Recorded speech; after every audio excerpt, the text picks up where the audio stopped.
It is no news that the United States of America has been top on the news of recent, especially due to the intense battle between Donald Trump and Kamala Harris for who was to take the seat for the next president of the United States of America.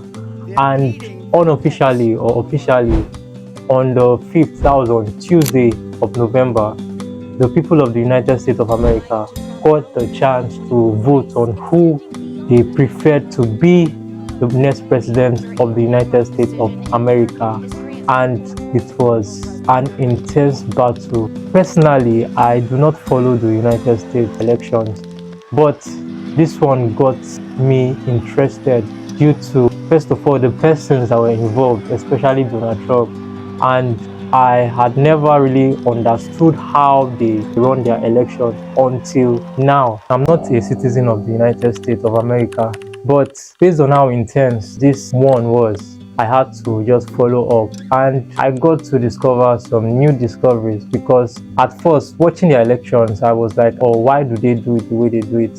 It was a bit confusing. But after going through and watching it, I found out that their own electoral practice is quite different from the way other countries run their own, especially here in Nigeria, because I'm in Nigeria.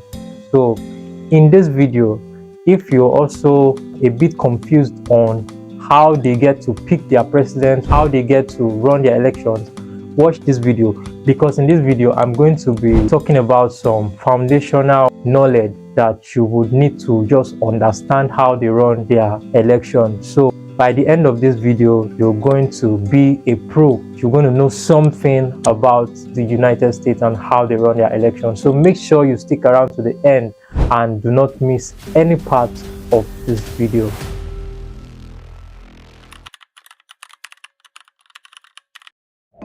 So their presidential election occurs every 4 years, and it has been like that since 1845. And this always falls on the first Tuesday after the first Monday of November. This is actually in their constitution and they cannot change it. So it's so cool to know that you just know when your next election is going to be, even before the date, unlike over here where they can set elections for any day and they can move it to any day depending on how the electoral committees, how they feel. Then the electoral college electors, which I'm going to be discussing further later on, formally cast their own votes on the first Monday after December 12 at the state capital. Then while inauguration day occurs on the 20th of January, and this has always been like this since the 20th Amendment in the United States of America. So everything is happening in order. There's no this thing delayed, that's why we cannot vote. So you just know exactly when the vote is going to be happening.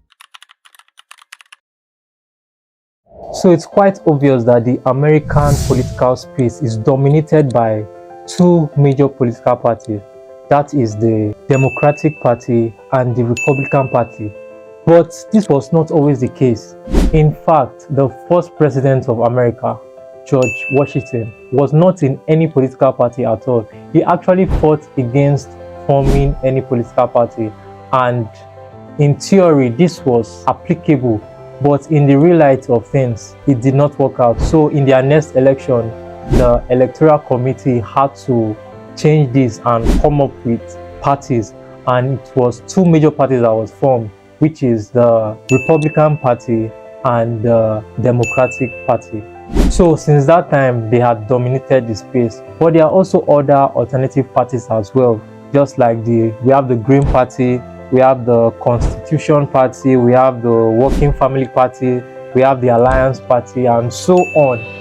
All these parties, they do not hold any power, but you cannot write them off like that, because it says that if they are able to get 5% of the electoral votes, they can have access to electoral fundings to finance their campaign. So from what I'm seeing with these smaller parties, the reason why they are not able to compete with those two dominant parties is majorly because they don't have the necessary fundings to finance or fund their campaigns. But what I ask myself is, why don't these smaller parties just mesh together like the way we did in Nigeria when it was almost like a one-party state when PDP was always winning the election.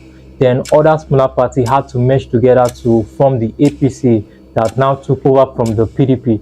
So why don't they just merge together so that they can get at least that 5%, then have access to the electoral funding so that they can also finance their campaigns rather than just staying by themselves and just being under the bedspread without anything to show for it. But that's just my own opinion and observation actually. So I feel maybe with time it will get the traction as well. But currently the Democratic Party and the Republican Party are the major parties right now that are dominating the United States of America. So there are three basic colors you hear about in the US elections. You hear of the red, the blue, and the purple. So the red is for the Republican Party, the blue is for the Democratic Party, while the purple is for swing states. There's something I noticed before I explain what the swing state is. There's something I noticed in this US election.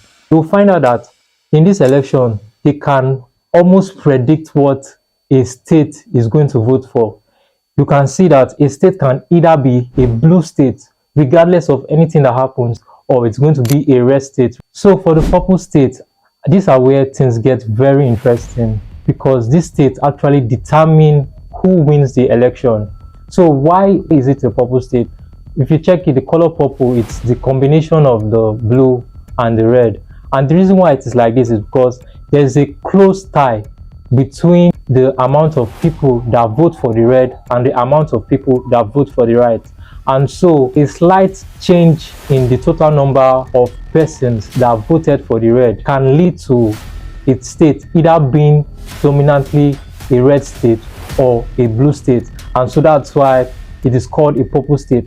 And these states are where candidates, if you check it, do most of their campaigns, because if they are able to flip or do their job well, they will end up flipping the state in their favor, leading to them getting an upper hand in the elections as well. So that's what is known as a purple state. Very important state.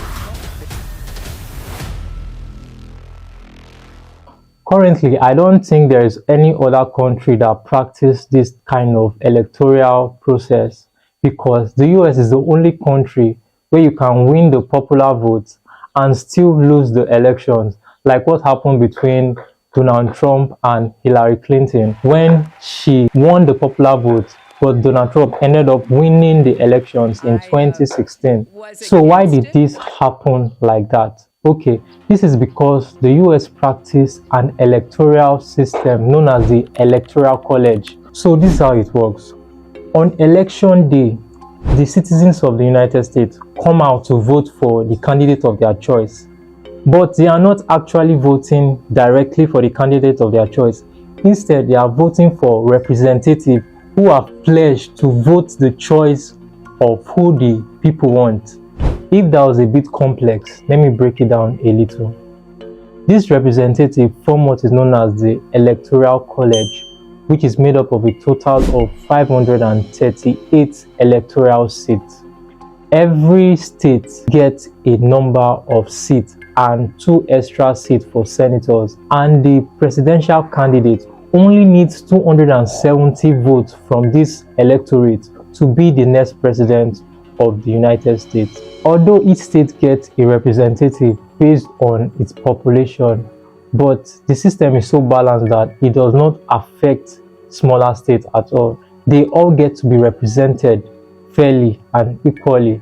But the only thing I noticed was that, okay, let me give this little illustration. So let's say that Michigan now has 40 electoral seats and Kamala Harris was able to secure like 21 of it, while Donald Trump was able to secure just 19. It will be noted that Kamala Harris won, and not that she just won without 21 seats. It will be counted to her that she has 40 seats of the electoral vote. So this means that the winner gets to pack everything. So this is why you can win the popular vote and still lose the election. Why? Just because of this electoral college system, whereby the winner just gets to pack everything, and you now that have all the votes, there's nothing you can do about it just because you were not able to get all the seats in the electoral college. I hope I was able to really explain it. It's a bit complex, but if you want more information about this, there are other channels that actually explain deeply. So this is just to give you a preamble of how the electoral system of the United States works. So I'm really happy on how the election is going so far. Well, apart from the shooting that occurred during one of Donald Trump's rally when he was shot on the ear, there's been no news or incidents on any other violence taking place during the election. It's been free and fair. So I believe they are just done with the first phase. The next phase is going to be, as we said before, on the first Monday after December 12, when the electoral vote is going to be counted. So after that, we will know exactly how far or who won. Then forthcoming inauguration on the 20th of January, then we'll get to finally see the next president of the United States mount his office for the first time. And so far it's been said that it's Donald Trump that is topping the table, and I believe with the distance he gave Kamala Harris, with the distance he gave Kamala Harris, I don't think she stands a chance to come back or something. Okay, I hope with this little information I was able to enlighten you more on how the electoral process of the United States works. Well, if you still want to learn more about this, there are other channels that dives deep into this and they give you good explanation. So this video is just to at least give you an idea of how the electoral process of the United States works. So if you just see me for the first time, make sure you please subscribe, hit the like button, and turn on the notification bell icon so that you'll be noted anytime I post a video. So thank you for watching. Peace.